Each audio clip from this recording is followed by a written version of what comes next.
Hey, kind of a general overview video. Haven't done one of those in a while. Kind of want to kind of summarize 3 videos I did as response to Pyro on the other channel. I thought were pretty good, so it's worth taking some of that and just making it one video, hopefully. Because there's a lot of people talking philosophy, but they're not really talking philosophy. They're talking gibberish. They're using these words, phenomenology, and novelty, and arisal, and what's that other one? That's, well, anyway, they even got spirit in here. Spiritualism and all the rest of this. And they call that philosophy. And it has nothing to do with philosophy. Philosophy is about description. It's basically just the science of describing reality. The realities that aren't seeable, the ones that aren't necessarily tangible, the ones that have to do about what our existence is and how we got here. The descriptive realities, and it's just a whole bunch of nonsense talk. So I just figured it's worth just pointing out what the facts are, the facts that we really have to deal with. And maybe some of them are disputable, and let's have those arguments. Let's argue about the basic facts, maybe. And let's argue maybe about what these facts mean, what the end conclusions are.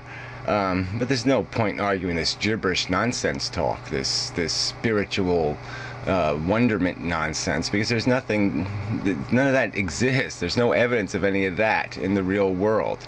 There's just evidence of our psychology being fucked up enough that we think we're so self-important that we have to create these words to make it all sound like it means something. And it's just a pile of crud.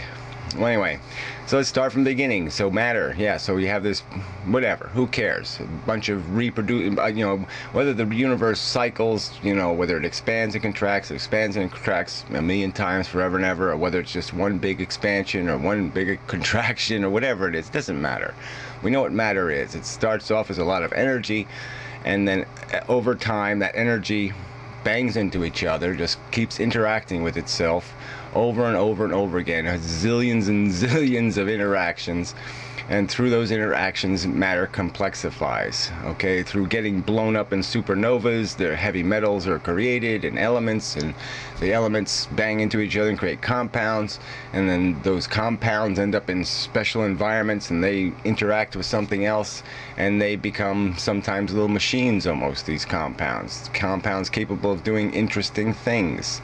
Some are very good at stripping atoms off other chemistry, or they're good at splitting some other chemistry. I mean, they are catalysts in a sense to more and more intricate and elaborate interactions. But it's just matter reacting with matter. And then there's eventually what happened here is that we have this planet Earth, and we have these complex compounds in a sea banging around in an atmosphere, and somehow in one of those interactions a DNA molecule, a molecule almost capable of reproducing itself, of having some capacity to make a copy of itself, became involved with a cellular structure that made it possible for the DNA molecule to basically have the instructions to create a copy of itself, a new piece of biology. So the reproducing membrane and the reproducing molecule somehow found a way to work, were combined, and through that combination created a mechanism that was capable of changing over time, evolving, and reproducing by itself. And its only agenda, though, was consumption and reproduction. It's a little machine. It's a little reproducing machine. It's just a piece of chemistry. It's just a reproducing chemical reaction. And it just, like I said, the agenda is simple: consumption and reproduction. And because it does this change imperfectly over time, then a new element is thrown into this mix, because over time the evolution will be selected. There'll be a force of chance that's going to be imposing itself and saying, of this variety that takes place, of these varieties of changes that take place, it will select which changes will be accepted and rejected. And so now we have this thing called evolution and natural selection. And so that takes place for a couple more billion years, and then we start having more and more complexification, which is the nature of matter over time. You keep throwing things at a wall, some of the stuff will stick, and the wall will end up with a mass on it, and over time that happens to every organism. As it develops through its history, it becomes more sophisticated, more complex. That's the odds. That's the natural incentives of the natural selection process. And so eventually an organism's created control mechanisms. Obviously, it would be advantageous to a little machine that's trying to reproduce itself, trying to consume enough stuff to reproduce itself, to have control mechanisms that made it possible for it to navigate its environment and do that consuming and reproducing more efficiently. And eventually those control mechanisms turned into a nervous system, and eventually a key moment 2 billion years ago or whenever, it created a system that was, created this thing that we now know of as consciousness, this thing called a feeling. All right, not a reaction, not a direct reaction, but instead it was a feeling, and that feeling could be reacted to by the rest of the nervous system. And so it created a delay, a system of checks and balances, whatever you want to call it. It's another layer of sophistication in the control mechanism. So it's almost a new kind of evolution, because now the control mechanism is actually evolving, like the biological. The body itself, the control mechanism is on its own evolutionary path based on how constructively it compels the organism. But it's kind of like firing a gun. It's like you could pull the trigger, and in the old days the bullet would just shoot out. But now with this new organism, you pull the trigger and it thinks about it. Okay, it says, oh, do I feel good or bad about shooting a bullet now? Is it a nice right time or wrong time? It makes a decision, and then it'll decide to either shoot the bullet or not shoot the bullet. But the trigger is no longer directly connected to a reaction. There's now a more elaborate process that takes place. It is still deterministic. It's still just a mechanical process of a chain of cause and effect. But now the cause and effect is elaborate, because it's going through a whole system of checks and balances, of yes and no switches to decide whether or not something will be done. Because the reflexes are essentially being turned on themselves. And so now the organism is reacting to its own reactions, okay? And that's complexifying its behavior. And so another couple of billion years of evolution take place, and we start having organisms that have very complex psychology.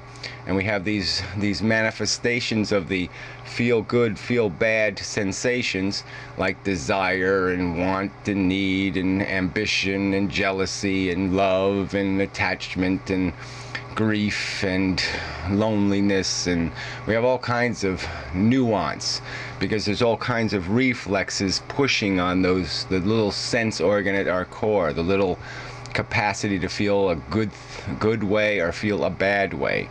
And the nervous systems develop to push on those motivating pillow of sensation in new and elaborate ways, to create organisms capable of interacting in their environment in a very intricate and complex way, because it's advantageous to be clever and interesting in how you deal with your reality, especially when you get to be organisms living on the level of the biosphere we're living on.